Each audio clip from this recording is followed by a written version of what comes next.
Alright, let's discuss this Islander ISL-02 from Long Island Watch. Picked it up about a month ago, and it's based on the Seiko SKX-007, but with Mark's improved upgrades. So, let's get into it. Compared to the real SKX, these indices are much nicer. They just are. They're not painted, they're applied, so that just wins. The ceramic bezel just wins compared to aluminum, and it's loomed, which just wins. The bezel's loomed, the indices loomed, and it's fantastic. Super bright, lasts all night. And it really does. As far as the size, this is a 42 millimeter. This Invicta Pro Diver is a 40. This Mako 2 is a 41.5. These two Timex Weekenders are 40s. However, even though this is the biggest watch, it has the shortest lug to lug this way. Like the vertical lug to lug is the shortest out of all of these watches. So even though it has the biggest watch face, it actually fits on my wrist much better than either of these watches.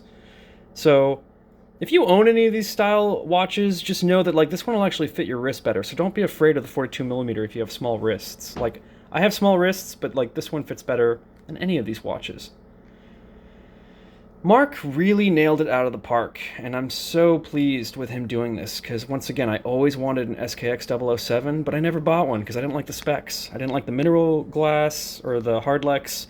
I didn't like the fact that it didn't hack or was hand winding. I mean, I guess the hacking isn't as important to me as the hand winding, but I don't know, I just really like the specs on it. You really want to get a watch with sapphire crystal instead of mineral. And the reason for that is that mineral glass, like see this Orient Mako 2, there's a scratch right there on the 10 o'clock indices. And once you scratch your glass, it's done. You have to literally send it into a watchmaker to have them swap it out, and it's so expensive to the point where you might as well just buy a new watch. It's usually cheaper to buy a new watch than to get the glass replaced. And if you love your watch, it becomes a problem, because like I actually kind of fall in love with my watches and just wear them all the time until I get a new one. Once I get a new watch, I just ditch all my old watches and I just wear it 24/7. I sleep in my watch. I never take it off. I mean, I do take it off from time to time for those personal reasons, but in general, I just live in my watches. So, had this guy for a month, worn it every day for a month, slept in it every day or every night for a month. It keeps pretty good time. It's running about 5 to 10 seconds fast a day, which is adequate. It's pretty good. If you own an Invicta Pro Diver, which is a very popular watch on Amazon, just know that like the lug to lugs on this is a lot shorter. So you can just tell by looking at it. You're like, these lugs are a lot longer on this Invicta Pro Diver, which I can also wear on my small wrists. So just know that like if you can wear any Rolex Submariner homage, that this Islander will wear very well on your wrist. Don't worry about getting the small one or the big one. Like the big one's fine. And anyway, really I'm just doing this video because I'm just so pleased with Mark doing that. I've been watching Mark for years, and I'm just so pleased that he started this process.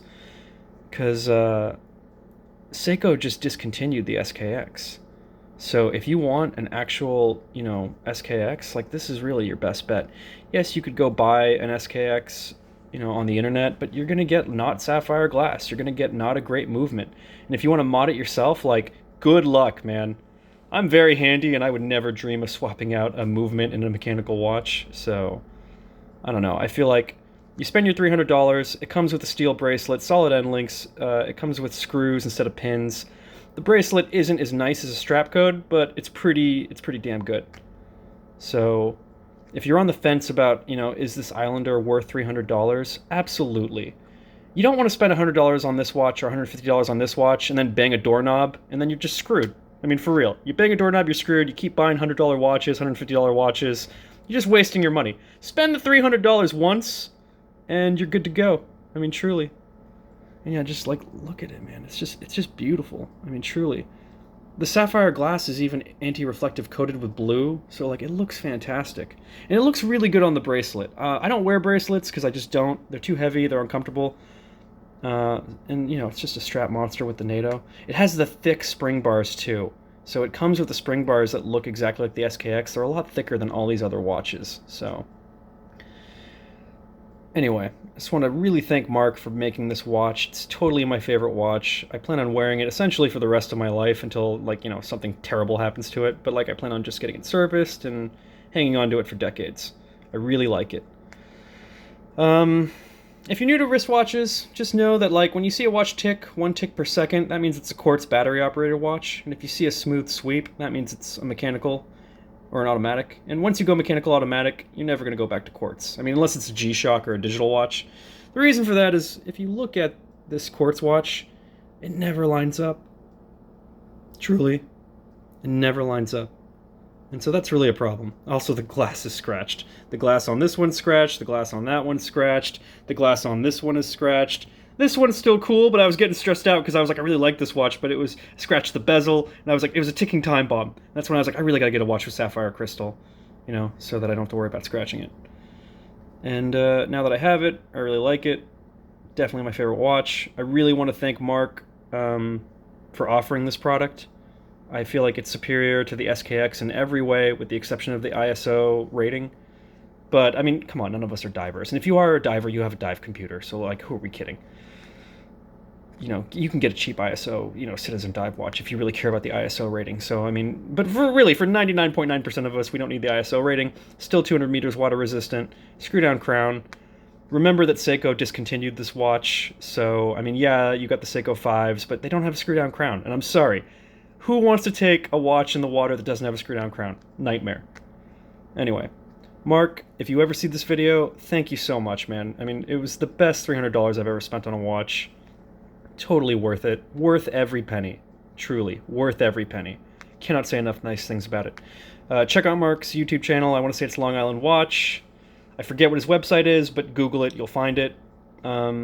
He has a lot of variants of these SKXs. He's got a variant of the 009, 007.